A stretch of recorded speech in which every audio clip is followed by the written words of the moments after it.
Students good morning. अपन start करें अपनी आज की क्लास। सेट्स चैप्टर अपना ऑलमोस्ट कंप्लीट हो गया है। लास्ट एक क्लास है आज। थ्योरेटिकल कुछ क्वेश्चंस बचे हुए हैं जो अपन ने कल किए थे, उससे रिलेटेड।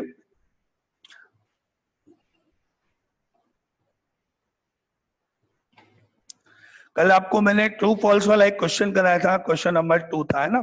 और उसके बाद अपन ने स्टार्ट करा था क्वेश्चन नंबर 3, जो इनकम्प्लीट रह गया था, उसी को मैं वापस स्टार्ट करता हूँ। ठीक है, क्वेश्चन नंबर 3 से स्टार्ट करते हैं। A union B is equal to A union C,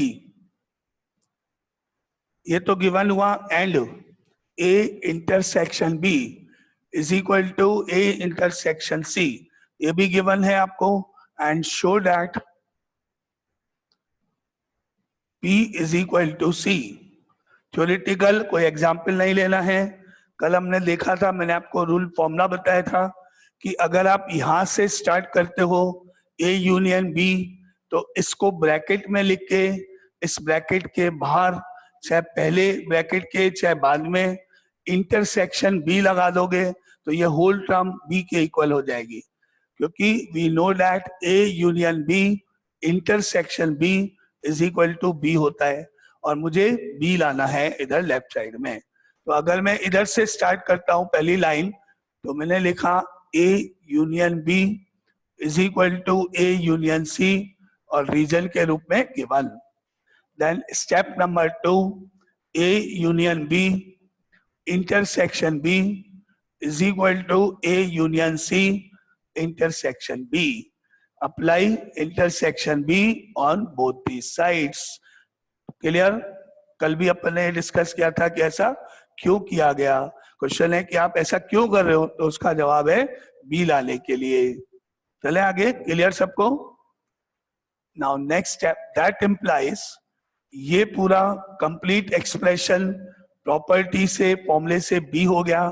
बाकी कोई चेंज मत करो, same A union C intersection B। और यहां आप रीजन लिखो कि because A union B intersection B is equal to B के इक्वल होता है। थ्योरेटिकल हर स्टेप में अपन रीजन लिखते हुए जाएंगे। एनी डाउट यहां तक? क्लियर? ये B कैसे हुआ, क्यों हुआ, फॉर्मूला क्लियर साहब? Now next step, that implies B is equal to, अब मैं इस राइट हैंड साइड को ओपन करने जा रहा हूं using the distributive law. That means B intersection A intersection B bracket में, यूनियन बीच में, and then C intersection B bracket number 2 में। That is called distributive law. क्या लिखा मैंने? A यहां से intersection B union C intersection B bracket distributive law, using the distributive law. Any doubt? Clear है? डिस्ट्रीब्यूटिव लॉ है, ये सबको मालूम है। ठीक है, तो एक बार वापस रिपीट करें। A intersection B bracket union इधर, C इंटरसेक्शन B इधर, that is called distributive law. आगे मूव करते हैं। ये स्टेप हुआ क्लियर सबको? Now that implies B is equal to, अब यहां आपके पास A इंटरसेक्शन B है, ऊपर देखो A intersection B already given to, equal है किसके? A intersection C। It is already given that A intersection B is equal to A intersection C। तो मैं इसकी जगह पर वो वैल्यू यहाँ प्लेस करने जा रहा हूं। क्या लिखा मैंने यहाँ? A intersection C union C intersection B, reason because A intersection B is equal to A intersection C and given. Reason हर स्टेप में आपको मेंशन करते जाना है, क्योंकि हम पूरा क्वेश्चन थ्योरेटिकल सॉल्व करने जा रहे हैं। Any doubt? ये clear step? Now next step, that implies B is equal to, देखो इसमें A इंटरसेक्शन C लिखा हुआ है, A इंटरसेक्शन C, इसमें भी इंटरसेक्शन ही है और एक C दोनों में कॉमन भी है, C दोनों में कॉमन भी है, लेकिन यहाँ C सेकंड प्लेस पर है, यहाँ सी फर्स्ट प्लेस पर है और हमको मालूम है कि सी इंटरसेक्शन बी में हम बी को पहले सी को बाद में लिख सकते हैं। तो क्या किया मैंने, A intersection C union B intersection C ऐसे लिखा, जिसको हम बोलते हैं commutative law, using commutative law. क्योंकि सी को मुझे सेकंड प्लेस पे ले जाना है, जो कि दोनों में कॉमन हो जाए, सेम हो जाए।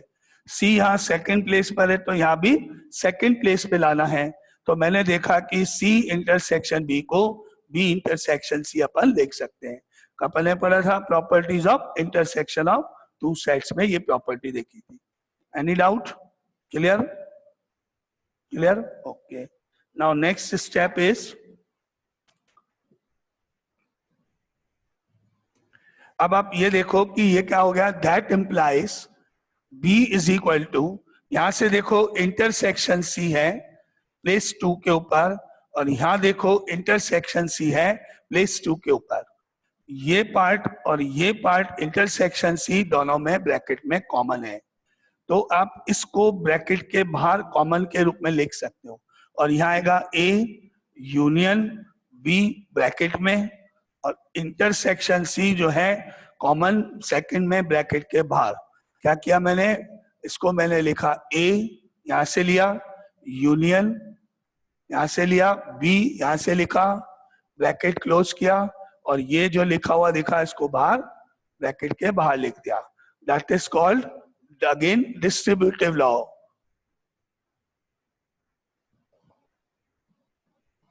डिस्ट्रीब्यूटिव लॉ का रिवर्स प्रोसेस यहां से आप देख सकते हो। जब ऐसे ब्रैकेट के बाहर इंटरसेक्शन होगा तो वो ए से और सी से दोनों पे लग के दो ब्रैकेट में होगा। अब इससे ऊपर जाओ, देखो ये इंटरसेक्शन भी कॉमन है, तो आपका ए यूनियन सी ब्रैकेट में चला गया, और ये जो कॉमन था वो मैंने बाहर लिख दिया। इस तरह से अप्लाई किया है। Any doubt? क्लियर? ये स्टेप क्लियर?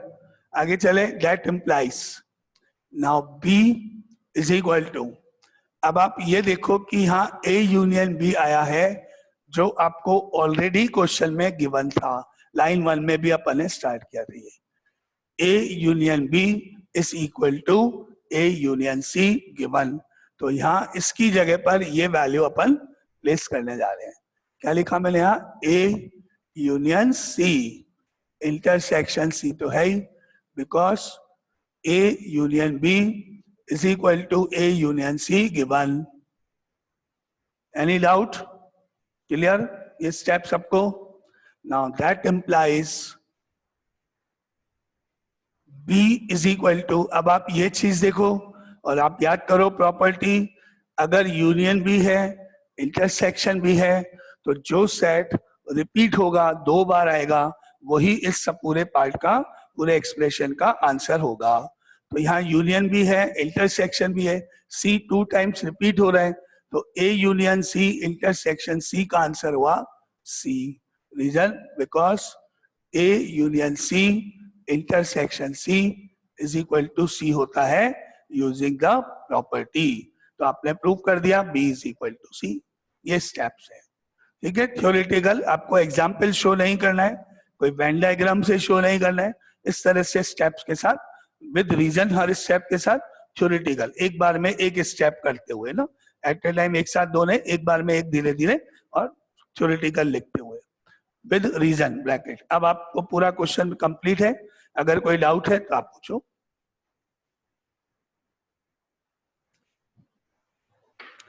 तो मतलब ये क्वेश्चन अब आपको कंप्लीट आ गया। अब एक सजेशन है कि अगर ये क्वेश्चन सपोज आपको एग्जाम में आता है, तो क्योंकि अभी आपने बोर्ड पे देखा, अभी आपको समझ में आया, सब कुछ आया, आपको लगता है अब हम ये कर सकते हैं, बिल्कुल कर सकते हो, लेकिन वही मेरा सजेशन है, आप इसको कम से कम 2 या 3 बार प्रैक्टिस जरूर करना। क्योंकि अभी अपन जब देखते हैं उसके 10 दिन बाद, अगर अपन 15 दिन बाद इसको ट्राई करेंगे, तो अपन कहीं ना कहीं मिस्टेक करेंगे, अपने को याद नहीं रहेगा कि स्टेप कैसे हुआ था।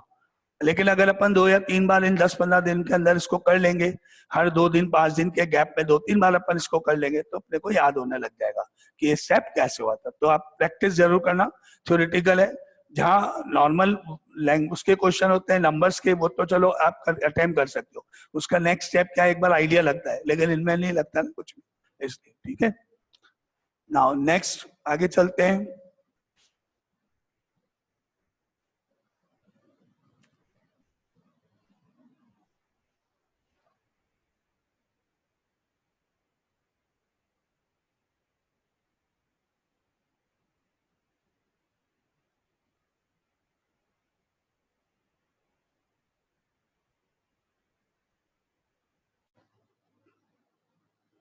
Show that if A is a subset of B, A is a subset of B, then C minus B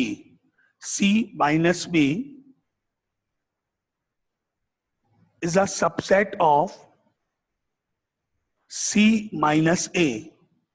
C minus B is a subset of C minus A.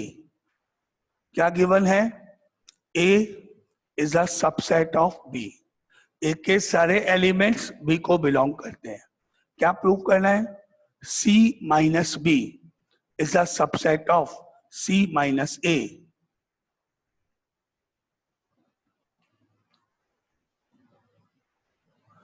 ठीक है, क्या प्रूव करना है? C minus B is a subset of C minus A. तो अपन start करेंगे यहां से, let x belongs to C minus A से, और लास्ट में अगर अपन ये प्रूव कर दें कि that means x also belongs to C minus A, तो मतलब क्या हो गया? All the elements belongs to C minus B are also the elements of C minus A. x मतलब all the element general, let करेंगे let x belongs to C minus B and prove करेंगे that implies x also belongs to C minus A.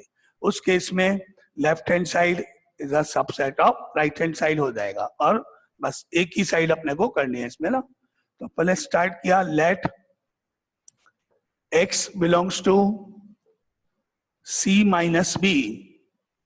अब इसकी definition याद करो, अगर x C minus B को belong करता है, इसका आगे एक्सप्लेन करो, इसका मीनिंग क्या हुआ? एनीवन, कोई भी जिसको आता है, इसको मैं आगे क्या बोलूं? x belongs to C minus B, that implies x कहाँ होगा, कहाँ नहीं होगा, जो भी आपकी definition of C minus B, बस set builder form of C minus B पहले लिखी हुई है। C माइनस बी मतलब x कहाँ है कहाँ नहीं है, C but not B, okay, यानी कि x belongs to C है but x does not belong. That means x belongs to C but x does not belong to B. Definition of C minus B. C minus B मतलब वो elements जो C में है लेकिन B में नहीं है। तो ये अपन ने डेफिनेशन लिखी, मीनिंग लिखा, सेट बिल्डर फॉर्म लिखी, x belongs to C but x does not belong to B. Now that implies x belongs to C but x does not belong to B. x B में belong नहीं करता है। तो इसको मैं आगे और फर्दर क्या सॉल्व करूं, या कोई बता सकता है इसके नीचे मुझे क्या लाइन लिखनी? x does not belong to B, कोई गैस कर सकता है? कोई आइडिया किसी को? And x belongs to B dash. और कोई बी डैश क्वेश्चन में है नहीं, बी डैश क्वेश्चन का पार्ट नहीं है, इसलिए अपन उसको यूज नहीं करने जा रहे हैं। और कोई A is a subset of B, A के सारे एलिमेंट्स B में है, और X जो है वो B को बिलोंग नहीं करता है। Yes, X does not belongs to A.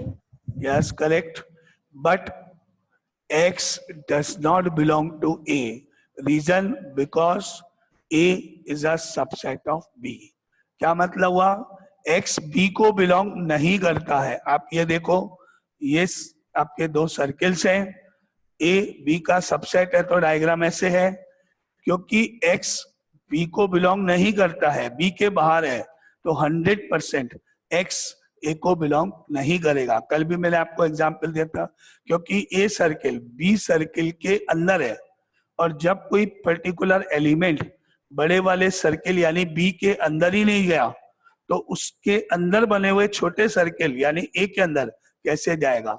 छोटे सर्किल में जाने के लिए पहले इस बड़े सर्किल में बी में एंटर होना पड़ेगा, उसके बाद हो सकता है वो ए में एंटर हो या नहीं हो, लेकिन जब बी में ही एंटर नहीं हो सकता, वो आपने ऊपर लिखा है, तो ए में तो पॉसिबल ही नहीं है। ठीक है, जैसे आप स्कूल में जा रहे हो, आप क्लास में, अपनी क्लास में तभी तो दिखोगे मेरे को, तभी तो एंटर होगे जब पहले स्कूल में हो। अगर आपको स्कूल के गेट के बाहर ही रोक दिया जाए और स्कूल में एंटर करने से मना कर दिया जाए कि आप लेट हो गए, तो नेचुरली इसका मतलब है कि आप क्लास में नहीं हो।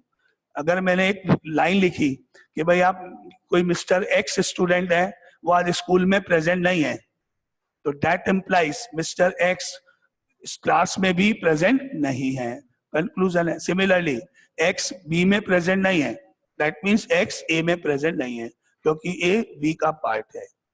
क्लियर? रीजन ये रहा। क्यों? Any doubt? Clear? Okay, now अब पढ़ो, x belongs to C but x does not belong to A, तो इसका मतलब आगे क्या लिखूं? That implies x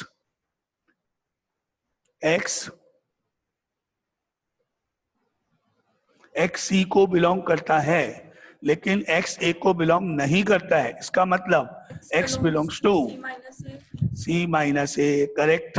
That implies x belongs to C minus A. Definition of C minus A. अगर कोई एलिमेंट C में है लेकिन A में नहीं है, मतलब वो C minus A को बिलोंग करता है।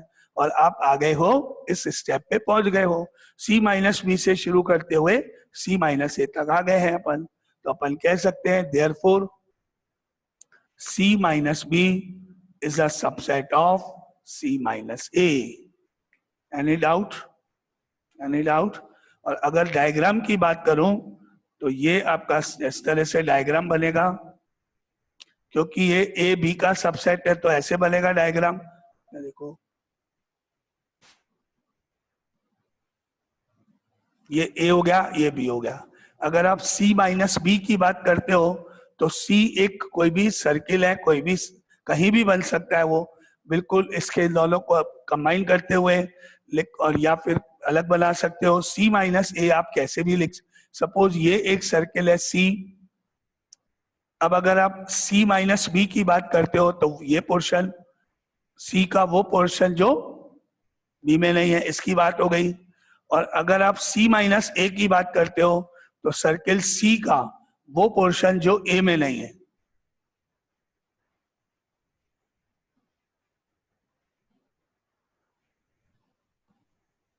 ये आपका B है, ये A है, ये C है। C माइनस ए मतलब ये पोर्शन, ये पोर्शन। क्या देख रहे हो आप कि C माइनस ए बड़ा सेट है, ज्यादा एरिया कवर करता है comparison to C minus B. C minus B का पूरा पोर्शन इस C माइनस ए में इन्वॉल्व है, कंटेन है। तो हम कह सकते हैं कि this that is C minus B is a subset of C minus A. ये C माइनस बी है, ये C माइनस है। डायग्राम से आप चेक कर सकते हो, बस प्रूफ नहीं कर सकते हो, चेक कर सकते हो। क्लियर? कोई डाउट? कंप्लीट क्वेश्चन मान लो, आगे चले नेक्स्ट क्वेश्चन पे। ये clear? Okay,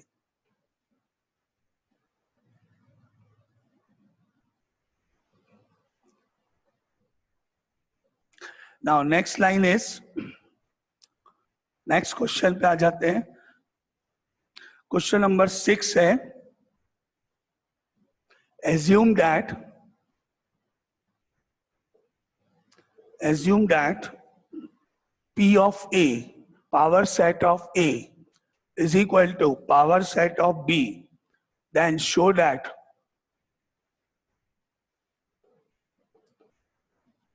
A is equal to B. P for power set, set of all these subsets, power set of A is equal to power set of B, then show that A is equal to B. Prove that A is equal to B. एक पहले में एक छोटा सा एक example अपन लिखते हैं। Suppose ए में 1 और 2 दो एलिमेंट ले रहे हैं और बी सेट में सपोज 2 और 3 दो एलिमेंट ले रहे हैं। तो अगर अपन पावर सेट ऑफ ए लिखेंगे तो 1 सिंगल, 2 सिंगल, 1 और 2 combined and a null set, ऐसे लिखेंगे power set. Similarly power set of B लिखेंगे तो single element 2, single element 3, 2 and 3 and a null set, ऐसे लिखेंगे।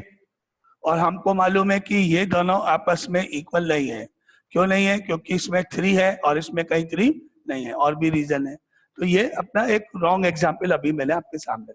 अब मुझे ये प्रूव करना है A is equal to B, मतलब मुझे प्रूव करना पड़ेगा A is a subset of B and B is a subset of A। अगर मुझे प्रूव करना है A is a subset of B, तो मुझे प्रूव करना पड़ेगा all the elements of set A belongs to set B, और all the elements को X से डिनोट करके अपन चलते हैं। तो पहले अपन A को B का सबसेट प्रूव करेंगे, उसके लिए अपन X से डिनोट करेंगे। जैसे 1, 2 ये दोनों X को रिप्रेजेंट करते हैं। आप बोलोगे 1 belongs to A, 2 belongs to A, तो उसी तरह मैं बोलूंगा X बिलोंग्स टू A। ठीक है, तो मैंने स्टार्ट किया यहाँ let X belongs to A and that implies, अब आप ये देखो X बिलोंग्स टू A मतलब 1 बिलोंग्स टू A को कंपेयर करो, 2 बिलोंग्स टू A को कंपेयर करो, और जैसे ही आपने बोला 1 बिलोंग्स टू A है तो इस 1 का कर्ली ब्रैकेट में लगा के कॉरेस्पॉन्डिंग सेट बना के आप यहाँ पे इसमें लिख सकते हो। जैसे आपने बोला 2 बिलोंग्स टू A है तो इस 2 का कर्ली ब्रैकेट लगा के सेट बना के आप तुरंत इसमें लिख सकते हो, या इन दोनों को कंबाइन करके भी लिख सकते हो। अगर कोई भी एक एलिमेंट आपने लिया, 2 लिए, 3, तो वो सब उनका कॉरेस्पॉन्डिंग सेट बना के आप उसको पावर सेट में लिखोगे।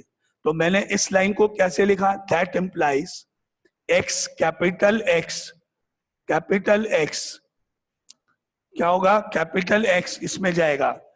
ये मैंने लिखा X बिलोंग्स टू A मतलब 1, 2 belongs to A, within curly bracket जो बनेगा वो सेट हो गया और वो आपको पावर सेट में मिलेगा। याद है आपकी डेफिनेशन? अगर कोई एलिमेंट A को बिलोंग करता है तो वो एलिमेंट का जो सेट है वो पावर सेट को बिलोंग करता है। Let X belongs to A, that means X belongs to या X is a subset of A। बोलो कोई डाउट? समझ में आया? X मतलब 1 belongs to A, that implies within curly bracket 1 is a subset of A. 2 belongs to A, that means 2 within curly bracket is a subset of A. ऐसे है ये। 1 belongs to A, that means within curly bracket 1 is a subset of A. 2 belongs to A, that means within curly bracket 2 is a subset of A. दोनों को combine करके 1 and 2 is a subset of A भी बोल सकते हो आप। तो इस पूरे पार्ट को मैंने जनरलाइज करके X कैपिटल X से डिनोट कर दिया। Any doubt? Where capital X क्या हो गया? कॉरेस्पॉन्डिंग सेट हो गया। X से रिलेटेड वो जो एलिमेंट्स हैं उनसे रिलेटेड जितने भी सेट्स आप बना सकते हो वो सारे को डिनोट कर। आगे चलें, ये क्लियर लाइन? कैपिटल X कहां से आया, क्या डिनोट करता है? General term of all the sets. ठीक है, नाउ आगे नेक्स्ट स्टेप। तो capital X is a subset of A and we know that power set of A is a set of all the subsets of A। अगर कोई A का subset है तो वो पावर सेट को belong जरूर करेगा, क्योंकि पावर सेट बनाया ही सबसेट्स को लेके है। सबसेट सारे ले लिए जाएं उनसे ही आपका पावर सेट बनता है। तो अगर X सबसेट है A का तो that means X belongs to power set of A. Definition of power set. Any doubt? Any doubt? If a set is a subset of A, that implies it belongs to power set of that set. Clear? ये line? Now आगे that implies X belongs to power set of B। Reason क्यों, कैसे आया ये line, कौन बताएगा? x belongs to power set of b मैंने क्यों लिखा, कहाँ से है ये line?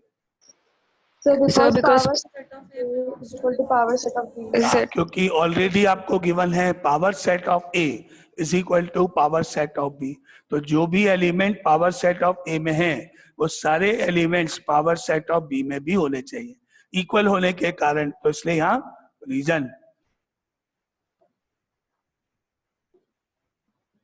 Because power set of a is equal to power set of b given, या देख लो, because power set of a is equal to power set of b given, ये रीजन हुआ इस स्टेप का जो अपन यहाँ साइड में लिखते हैं। आगे चले, दैट इम्प्लाइज, अगर उल्टा, अब रिवर्स स्टेप, अब याद करो, अगर कोई element power set of b को में है, अगर कोई element power set of b को बिलोंग करता है, इसका मतलब वो पर्टिकुलर एलिमेंट या वह पर्टिकुलर सेट b का उल्टा चलो सबसेट होगा।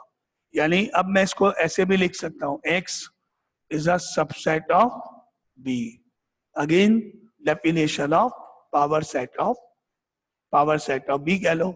अगर कोई एलिमेंट पावर सेट में है तो सबसेट होगा, और अगर सबसेट है तो पावर सेट को बिलोंग करेगा, वाइस वर्सा, कन्वर्स है, दोनों साइड अलाउड है। Clear, any doubt?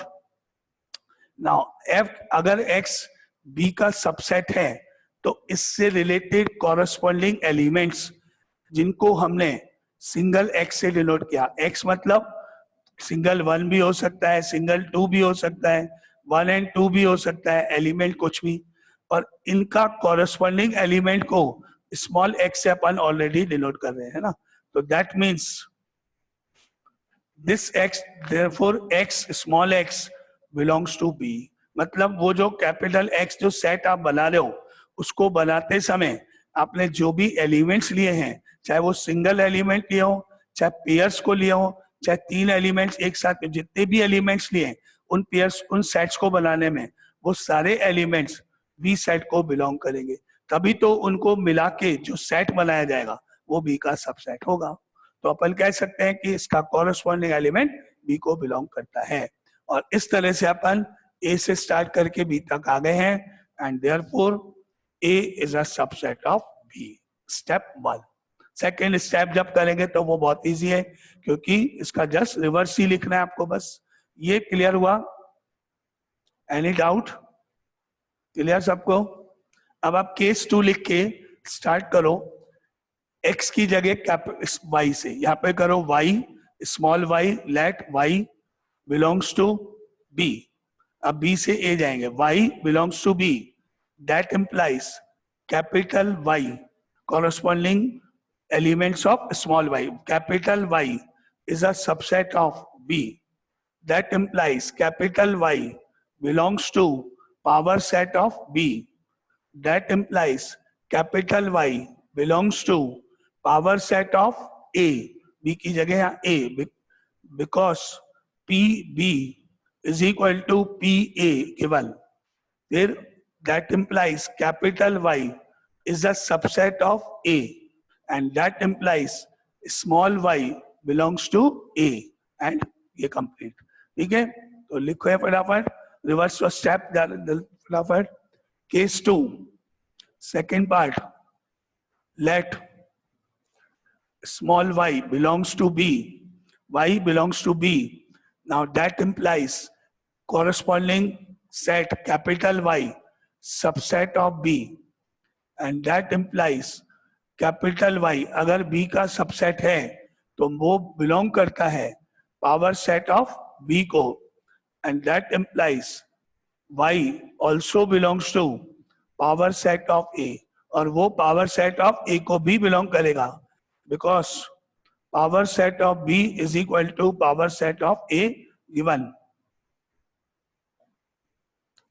Now that implies, अब स्मॉल, ये कैपिटल Y सबसेट हो गया A का, पावर सेट को बिलोंग करता है तो A का सबसेट हो गया, और A का सबसेट हो गया तो स्मॉल y बिलोंग्स टू, जितने भी हैं कॉरस्पॉन्डिंग वो सब A को बिलोंग करेंगे, इसके कॉरस्पॉन्डिंग एलिमेंट सब A को बिलोंग करेंगे, तो y बिलोंग्स टू B से y बिलोंग्स टू A तक, and that implies B is a subset of A, step 2।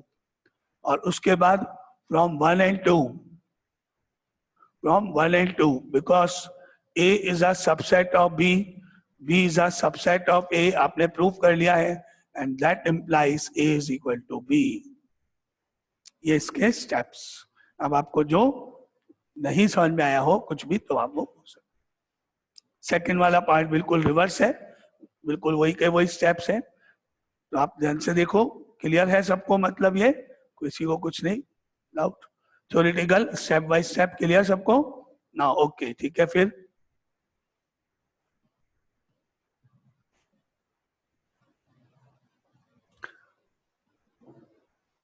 ना आगे चले नेक्स्ट एग्जाम्पल पे. फिर नेक्स्ट से 7 क्वेश्चन है. Is it true that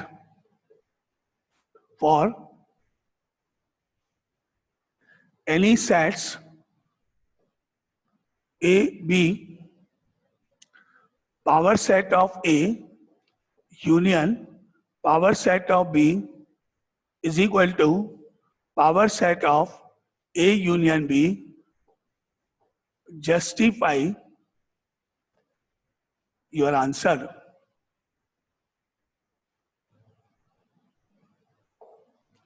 इसमें आपको प्रूफ तो कुछ करना नहीं है.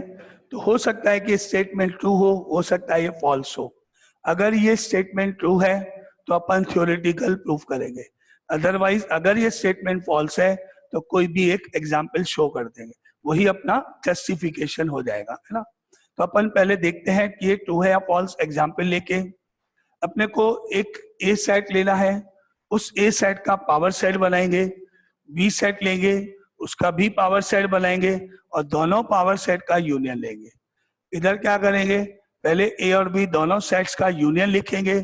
यूनियन लिखने के बाद उसका पावर सेट बनाएंगे. फिर चेक करेंगे कि क्या LHS और RHS इक्वल हैं. ठीक है. तो अपन ने यहाँ पे क्या लिखा, let set A is equal to, suppose दो एलिमेंट ले लो 1 and 2. एक सेट बी बना दो, इसमें भी दो एलिमेंट ले लो, एक कॉमन लेते हुए ले लो 2 and 3 सपोज. अब आप पावर सेट ऑफ ए बना दो. पावर सेट ऑफ ए मतलब 4 एलिमेंट्स आएंगे टोटल. पहले single 1, then single 2, then pair 1 and 2, then null set. फिर आप पावर सेट ऑफ बी बना लो. Power of set of B में भी 4 एलिमेंट्स आएंगे, सिंगल 2, सिंगल 3, पेयर के रूप में 2 and 3 एंड नल सेट. अब आप बनाओगे इन दोनों सेट्स का यूनियन. यूनियन मतलब सारे एलिमेंट्स लिखने, रिपीट नहीं करना है. तो आपने बनाया power set of A union power set of B is equal to 1 single 2 again single 1 and 2. यहाँ तक 5 कॉमन है, लास्ट में लिख देंगे. ये 2 ऑलरेडी आ गया. नाउ 3, ये 3, ये 2 and 3 और लास्ट में दोनों में कॉमन जो था 5. ये इस तरह से अपन ने लिस्ट आउट करके ये लेफ्ट हैंड साइड कंप्लीट कर दी है. मैं राइट साइड शुरू करूंगा. पहले आप बताओ कि आपको इस स्टेप में क्लियरिटी है कि नहीं. ये जो मैंने पूरा लिखा है क्लियर. अब आप राइट साइड में पहले ए यूनियन बी लिखोगे. तो ए यूनियन बी जब लिखोगे तो ए के और बी के सारे एलिमेंट्स लिखने होंगे. Now A union B equal to, A के एलिमेंट्स हैं 1 and 2, बी के हैं 2 and 3. ये दोनों भी आपको यहाँ लिखने, इधर का एलिमेंट भी लिखना है. मतलब 1 2 3 हो गया आपके पास. ये लिखने के बाद अब आप इसका पावर सेट बनाओगे. तो पावर सेट जब बनेगा तो क्या बनेगा, पहले तो single elements 1, single element 2, single element 3. अब पेयर्स 1 and 2, 2 and 3, 1 2, 2 3, 1 and 3,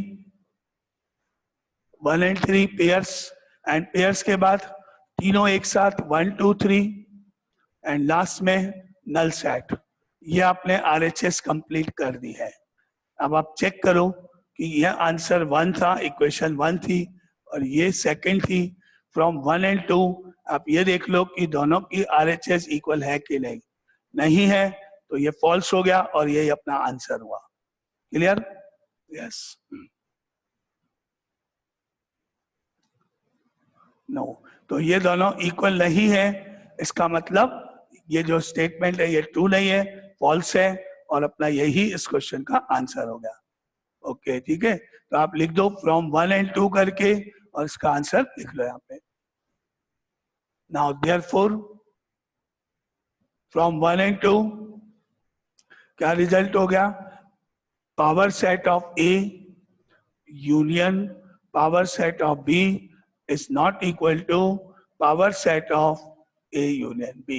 ये अपना जस्टिफिकेशन हो गया, ये अपना कंप्लीट। अब आपको कोई डाउट है इस पूरे क्वेश्चन में तो बोलो। क्लियर कि power set of A union power set of B is not equal to power set of A union B. ठीक है,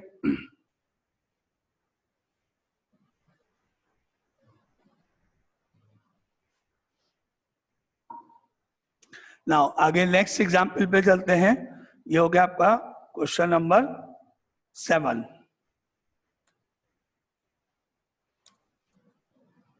now question number 8 show that A is equal to A intersection B union A minus B। तो अपन इसको prove करने के लिए right hand side लिखें पहले तो, taking RHS A intersection B union A minus B। अब आप में से कौन बताएगा A माइनस B का मीनिंग क्या है? इसको हम और कौन से तरीके से लिख सकते हैं? Mathematical form, but no sentence नहीं यूज करते हुए A माइनस B को मैथमेटिकल सिंबल्स लगा के और कैसे लिख सकते हैं? मैंने आपको लिखाया हुआ है, तो आप में से कौन बताएगा A माइनस B कैसे होगा? Sir A intersection B dash. Yes correct. तो आप नेक्स्ट लाइन में क्या लिखोगे? A intersection B union A intersection B dash, because A minus B is equal to होता है A इंटरसेक्शन B डैश। यहाँ पे या लिख रहा हूँ ना, A minus B is equal to होता है A intersection B dash. A minus B को अपन ने ऐसे लिखना सीखा था, A माइनस B मतलब A बट नॉट B, ये लिख दिया मैंने। अब आप में से कौन बताएगा मेरे को इसका नेक्स्ट स्टेप क्या होना चाहिए? एनीवन? Next step